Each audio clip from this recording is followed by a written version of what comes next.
Those of you who know me know that I play the trumpet. The trumpet is not the tuba. And I had wondered if I could play tuba, and this is sort of an itch I wanted to scratch. But tubas are really expensive, and they're really heavy, and there's all sorts of other problems. And so I looked around and wondered, and this is just never going to happen. But then, finally, on Marketplace, I found one I could afford that looked like it worked. And the seller had a video showing that it did work.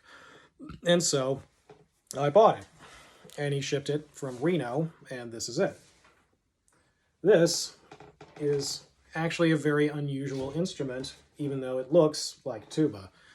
And it is a tuba. It's just odd, and it comes from an unexpected place and has a lot of unexpected features. So part of why this is so cheap is because it's not from a reputable instrument-making country. I didn't know where this came from originally because the only marking on it, and you probably can't read this at all, there's a serial number that's sort of hard to read, and then there's a very, very, very, very faint manufacturing symbol. And I didn't know what that meant. And after a while, a friend of mine pointed out that some other seller that had a basically identical instrument says this is from the Kyiv Musical Instrument Company in Kyiv, Ukraine. And it was made probably between the Second World War and the fall of communism. So this is a Soviet-era Ukrainian tuba. I found there was a Ukrainian seller that had a bunch of other instruments by the same maker, but I recognized, the joints and everything. They made, baritones and helicons and also some really strange-looking cornets from later.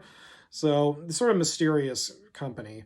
But I don't really care about brand name. I just thought this was cheap and looked cool and all that. Now, being from unknown, communist manufacturer, you'd think there's some limitations to this instrument. And there are.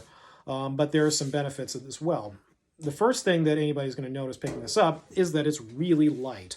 The metal on this is quite thin.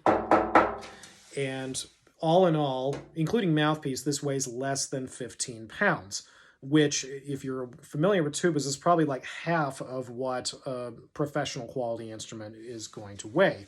Now, one thing that cuts down the weight is the fact this only has 3 valves and has just enough tubing around it to get those valves and tuning slide and all that. Most professional modern tubas these days have 4 valves or 5 or 6, which will add a lot more tubing, and they may have other bells and whistles and might have oversized bells or something like that. This is called a normal size tuba. This is a 4-quarter instrument, but a lot of pros use 5-quarter or 6-quarter instruments. I didn't want to get a 3-quarter instrument because that's what students play on, and I just wanted to be taken more seriously. But it's still very light. Another thing that's unusual is the mouthpiece, which looks pretty normal, except the shank is oddly small. I tried this in other tubas, and it just falls right in. And other tuba mouthpieces do not fit in this lead pipe. So I'm really glad this came with the mouthpiece, because otherwise having one made for me would be a huge pain in the butt. As you can see looking at it, it's, there's a lot of little surface dents, but everything appears to be pretty intact. It's certainly seen some scrapes. If you look closely, you'll see some really shoddy looking soldering work around there. Some big old scorch marks. On the back here, you can see they put on a couple of these hooks with some terrible aftermarket soldering. Presumably this is for some sort of body strap if you were playing outside, which I don't recommend. And also a few other things I don't really care for. I don't know if you can see this very well. This is the 3rd valve slide here. This is very, very, very close to the 1st valve slide, and you pretty much can't take it out without hitting this. This is bad design. Personally, I also would have liked it if this thumb ring was a little closer to the valves. Now, people with big basketball hands can hook their thumb in there and they can, reach around there. But this, if I get the tip in there, I can just barely do it.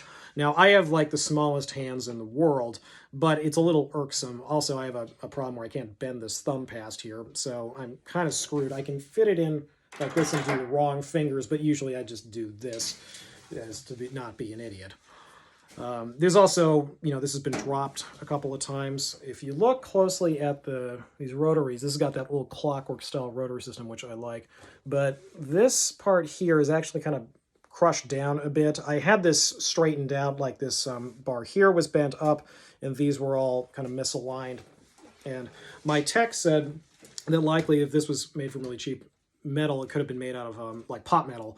And so if they try to do any fancy soldering or, annealing, anything like that, it might just melt and not reform.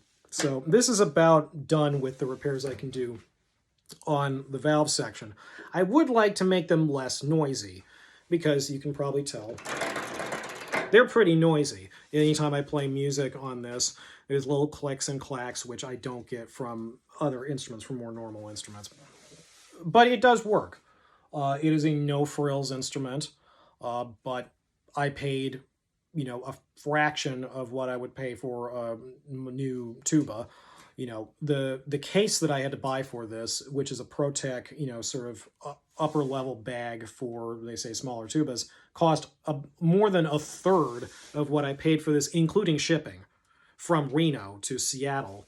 So that's quite remarkable. But when you're getting a musical instrument, usually you're getting what you pay for, and I kind of did. Now, the good news is I'm not a professional tuba player, and nobody is going to hire me to be a tuba player unless they're pretty desperate. But that gives me a certain freedom, because I can do anything I want with this. And right now, I want to do what I can do with it. And so I might just play a little bit of music on this to give you a preview of what it sounds like.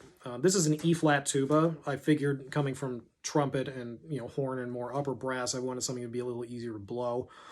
So that means the transposition's a little funky on it. But I do have something I can play. And what's more fitting for a mysterious American tuba that is as light as it comes, as cheap as it comes, stupid Ukrainian tuba, than to play something American on it. And so I'm going to do the piccolo solo from Stars and Stripes Forever, which is very easy to do on an E-flat instrument because it's just an F. And I've heard done on E-flat tuba a bunch of times. So this is not going to be the most resonant video because I'm just using an iPhone, but, this is sort of the state that we're in with this instrument. I really like it. It's easy to play. The intonation is very bizarre. That's the big problem with it, is the intonation is just surreal at times. There's a couple of notes that are so sharp I have to use alternate fingerings.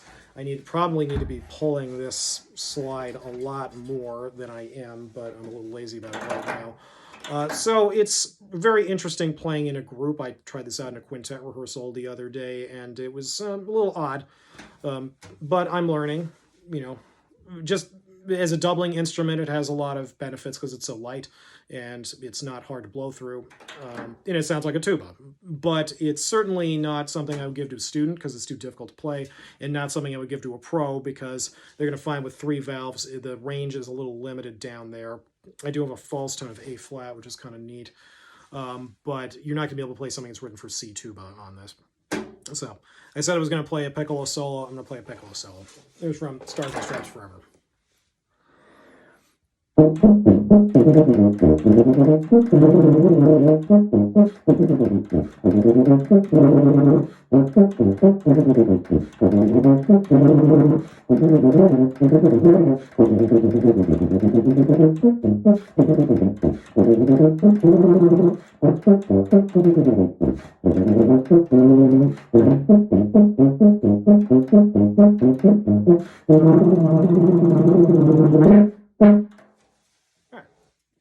So this made its way from Ukraine to Reno to me to play American music in an old communist form, but it's the melting pot of music. So this may be the lightest, cheapest tuba you can get, and I think for the money it's pretty good, but if you're a pro, just be warned.